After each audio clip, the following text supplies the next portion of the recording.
Hey guys, welcome back to the shop. Today, doing a little bit more work on the Blazer. Um, Time to add a frame brace to the steering box area. Um, it's pretty common for these square body Chevys to crack the frame right at the steering box. So plenty of companies came out with a kind of weld-in stiffening kit.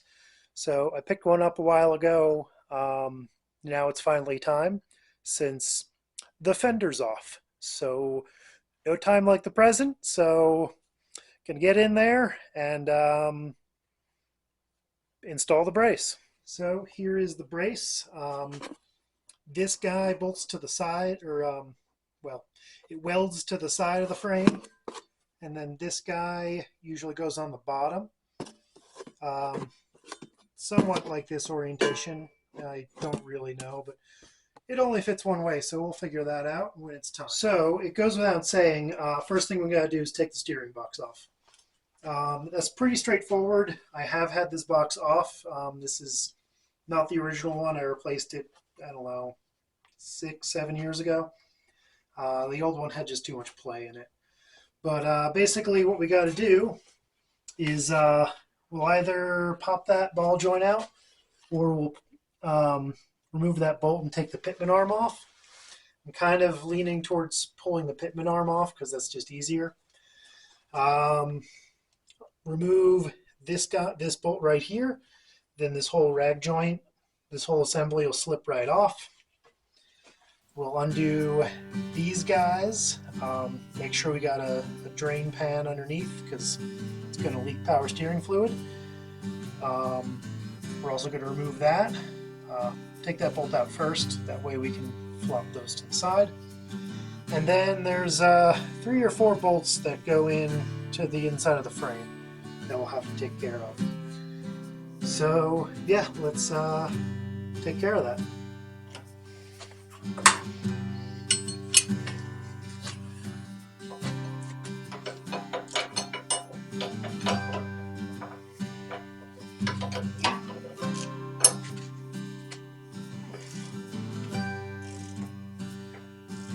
This guy was a 12.7/16, and then this guy is a 13/16 for the bolt and 7/8 for the nut on the pitman arm.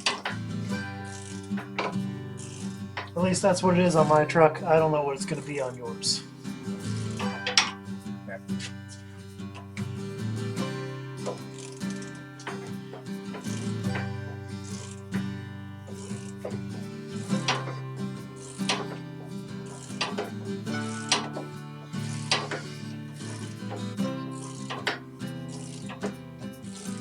I will say it's pretty luxurious in here without the fender or the inner fender well. I'm not sure if you can do it. You can probably do it with those in place, but I definitely recommend taking them off. If you've probably seen my other video, I got these guys off because I was doing the rocker panel, and to do that I need to take the fender off. So while it's off, it's a good time to do all the other stuff I've needed to do. Alright. Your pitman arm will probably be stuck. Mine's actually pretty good. But you just take a little pry bar or something in there. Let me grab one of those.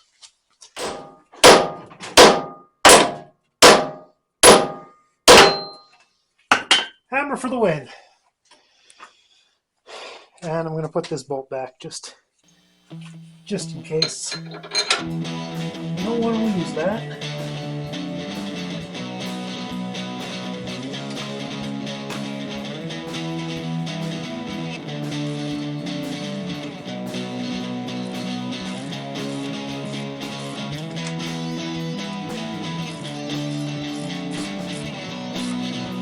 And we'll grab our drain pan.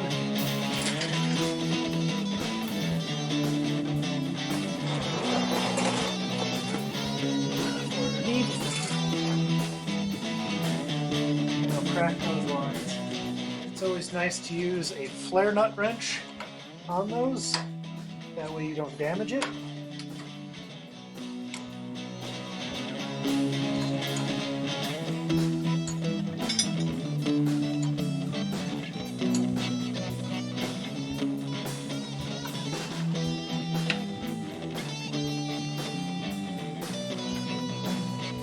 Tie those up out of the way for now, and then we'll let that drain, and then I'll undo those bolts underneath and get that box out.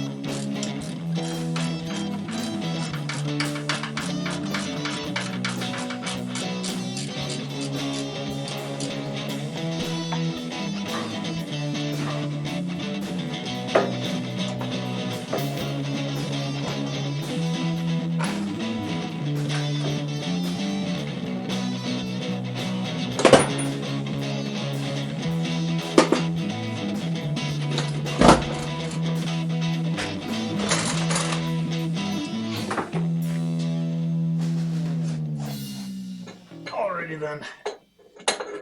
Steering box is out of the way. I might actually put that bolt back in so that doesn't just fall on me. But, so yeah, there we go. That is the frame.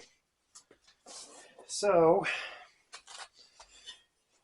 from what it looks like, this will probably bolt on right there. And by bolt on, I mean weld on. So some people modify these things. They'll trim off a little bit on each side and put it on the inside. The downside with that is that there is a cross member that runs right there. Well, right there over it. So it's pretty hard to get that in there. So I don't think I'm going to do that. The big concern that they have is that this extra 1/8 inch plate, they're concerned that if you move this out a little bit, you might mess up your suspension geometry, or your steering geometry rather. I was thinking that too, but the more I think about it, there's so many things in play in this suspension that that's the least of our worries. I mean, heck, for all we know, if the axles end up a little bit off, or say the bushings wear out in the leaf springs, that's going to be a bigger concern than a little bit of off center. And the fact that I've got a 2.5 inch lift on it, and the drag link is kind of at a bit of an angle. So I'm not too concerned about that. I'm going to do it the way they tell me to, and I'm going to put it on the outside. But if we're doing that, we also need to take this guy out. We need to pull these brake lines away because, well, A, this is in the way. B, I don't want to weld next to the brake lines. Never weld next to the brake lines. That's a bad idea. So I'm going to pull that off. We'll grind this down. And then basically it's going to be, we're going to run some bolts through all of these holes to clamp, make sure it's aligned. We're going to clamp it in about a bajillion places, and then we're going to weld it on.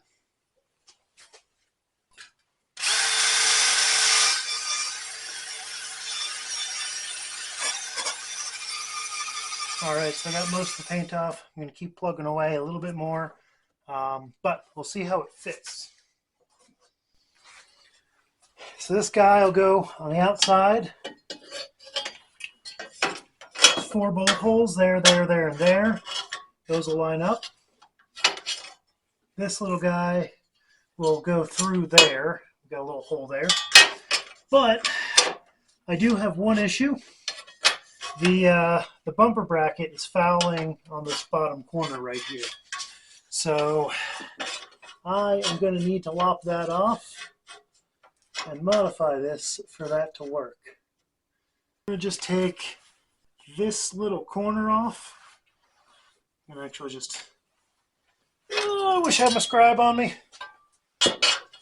So as I'm holding this up here,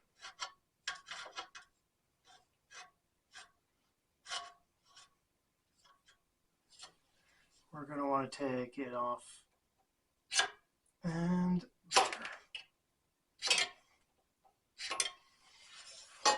So I just need to notch that like so. And then I'm going to round those corners off because we don't want any like sharp points where things can, whatchamacallit, where we don't want any stress risers. So if I cut that at an angle, it'll be a problem. But what I'll probably do is drill a hole right here and then cut towards that, and that'll eliminate those stress risers. All right, guys, we are back. It's the next day. It got a little bit cold the other night, and there was a lot of cleaning to do. So cleaned up the frame rail with a wire wheel, and then got the last little bits of the flap disc. And here we go. So what we've got here, I ran some bolts through. Those are 7/16 diameter bolts. Those are the same diameter as the bolts that go into the steering box, but these are fine thread, which means I can get a little bit more clamping force on them. I've also got clamps in a few other areas just to keep that flat to the frame. That's kind of, it doesn't fit as well as it could. None of these, from reading the reviews, none of these really fit that well. Everyone says you need a bunch of clamps. So that's all the clamps I could fit in there, because it's kind of awkward to clamp on a frame, especially with the engine in place. I recommend, if you want to do this, take the engine out. I don't actually do that, but if the engine is out, then that's a good time to do it. So that's about where I am for there. Basically all I gotta do is weld it in. I do have another piece that goes along the bottom, but the clamps are kind of in the way and I still need to clean that off. So we are gonna weld this one in. We'll take the clamps off, leave the bolts in place, and then we're gonna weld the one on the bottom.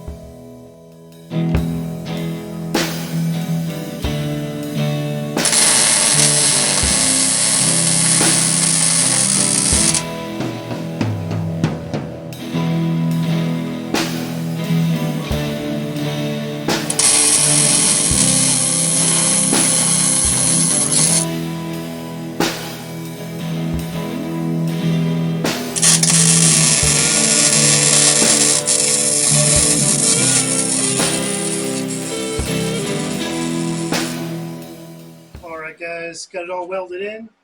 Got the fan on because it got a little smoky in here. But basically just stitched around the edge. You don't really need to weld it all the way in. I mean, if this was a fish plate on a frame that was being rejoined, I would definitely do that. But we're just trying to add a little bit of extra strength into this, so every little bit helps. The other reason I'm doing that is because, try as I can't get this frame as clean as I'd like it. And there's also brake lines around, and the more heat I put into it, the more likely I can start a fire. And also the more likely I can kind of heat, shrink, and warp the frame. And I really don't want to do that. So small bits. Hopefully I didn't fuck anything up. So yeah. The other thing to note, the bottom one went on way easier than the top, or the side, and it does have a little piece right there, and it actually ties in and welds onto that middle cross member, so that gives you a little extra rigidity, because I thought it was just, stiffening it this way, but it does actually stiffen the whole frame a little bit, so that's pretty nifty. But yeah, so that's it, welded in. Next step I got to do is just hit it with a coat of paint and, bolt everything back together. All right, there we go. Everything's reinstalled and ready to go. So now it's time to move on to my next project. All right, hope you learned something, or at least just enjoyed it. That's going to be it for today. I'll see you next time.